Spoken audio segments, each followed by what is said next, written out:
காட்டுக்குள் ஒரு பெரிய கரடி இருந்தது. அது பெரியது, ஆனா மனசு ரொம்ப நல்லது. சின்ன விலங்குகள் எல்லாம் அத பார்த்து பயந்தாங்க. ஒரு நாள் கரடி தேனை பகிர்ந்தது. அப்போதான் அவங்களுக்கு புரிஞ்சது, பெரிய உடம்பு இருந்தாலும் மனசு ரொம்ப மென்மையானது. ஒரு நாள் புயல் வந்தது.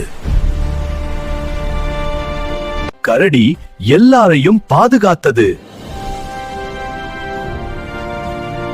நட்பு, பாதுகாப்பு,